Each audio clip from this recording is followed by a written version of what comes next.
warahmatullahi wabarakatuh. Nama saya Rizky Ilham Alamsyah dari Prodi Manajemen Ekonomi Reguler A kelas 432. Saya ingin mempresentasikan dari pertemuan 12 tentang konsumsi dan gaya hidup. Konsumsi dan gaya hidup adalah hidup secara umum, secara sesuatu kegiatan yang bertujuan mengurangi atau menghabiskan nilai guna suatu barang atau jasa dalam rangka memenuhi kebutuhan hidup. Sedangkan gaya hidup adalah bagian dari kebutuhan sekunder manusia yang bisa berubah bergantung terhadap zaman atau keinginan seseorang untuk mengubah gaya hidupnya. Gaya hidup dapat dilihat dari cara berpakaian, kebiasaan, dan lain-lain. Dan contoh lainnya, konsumsi dan gaya hidup dan sosiologi. Konsumsi tidak hanya dipandang bukan sekedar pemenuh kebutuhan yang bersifat fisik biologis manusia, tetapi berkaitan dengan aspek-aspek sosial budaya. Konsumsi berhubungan dengan masalah selera, identitas, atau gaya hidup. Bahwasannya berpendapat bahwa selera merupakan pengikat kelompok dalam aktor-aktor kolektif berkompetensi dalam penggunaan barang-barang simbolik. Keberhasilan dalam berkompetensi ditandai dengan kemampuan untuk memonopoli sumber budaya sehingga akan meningkatkan presentis dan solidaritas kelompok dalam konsumsi dapat dipandang sebagai bentuk identitas. Barang-barang simbolik juga dapat menunjukkan kelompok pergaulannya.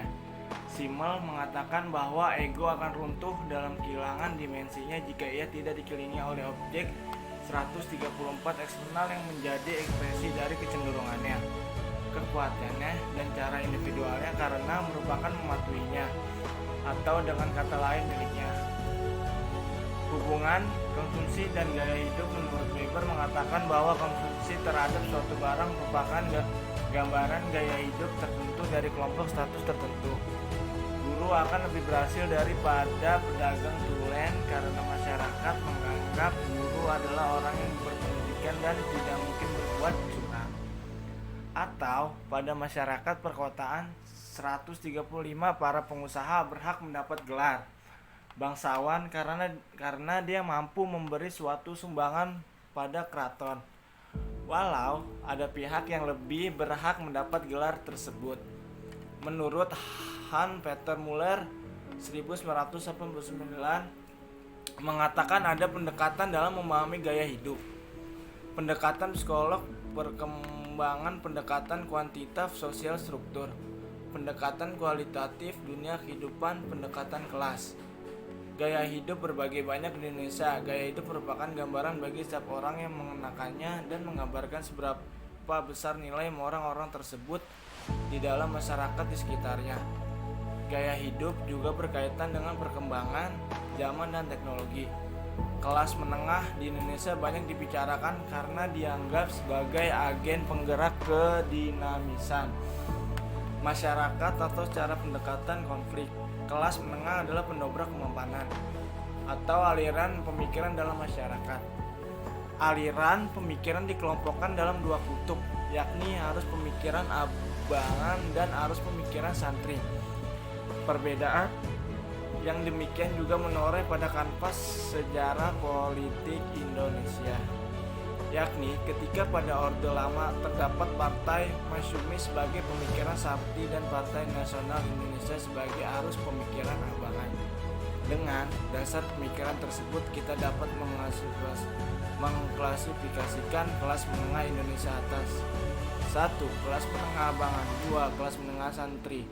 Struktur kelas dan arus pemikiran dalam gaya hidup manusia Indonesia. Dengan demikian setiap lapisan kelas mempunyai arus pemikiran yang berbeda.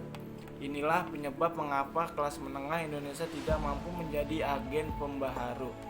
Hal ini ditandai dengan terjadinya demonstrasi besar-besaran yang digerakkan oleh mahasiswa terutama Universitas Indonesia yang diarahkan pada dominasi ekonomi Jepang pada perekonomian Indonesia, perusahaan sesuatu yang berhubungan dengan Jepang.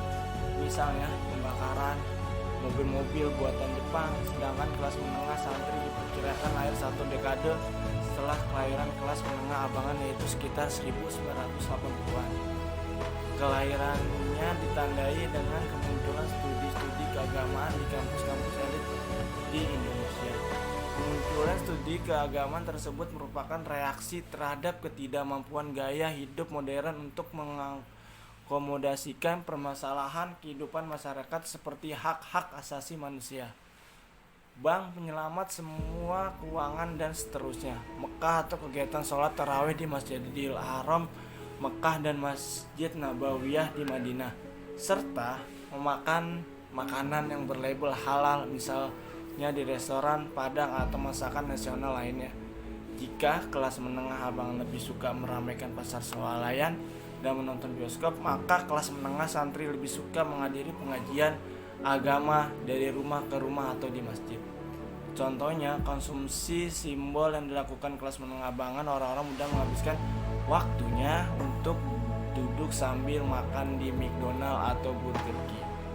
Di rumah mereka berjejer miniatur patung Liberty, Merlion yang semuanya menunjuk pada suatu tempat yang jauh di mana banyak orang yang ingin datang ke sana. Dampak ekonomi dari gaya hidup Gema Insani Fresh dan Salahuddin. Konsekuensinya dari hal tersebut adalah berkembangnya toko-toko yang khusus menjual produk-produk yang berhubungan dengan keagamaan. Selain itu, muncullah tawaran-tawaran baru berumroh ke Mekah atau berziarah ke tempat yang ada hubungannya dengan sejarah Islam. Sekian, terima kasih dari saya. Berkenan kalau misalkan ada kekurangan mohon dimaafkan. Ya, beginilah adanya. Terima kasih. Assalamualaikum warahmatullahi wabarakatuh.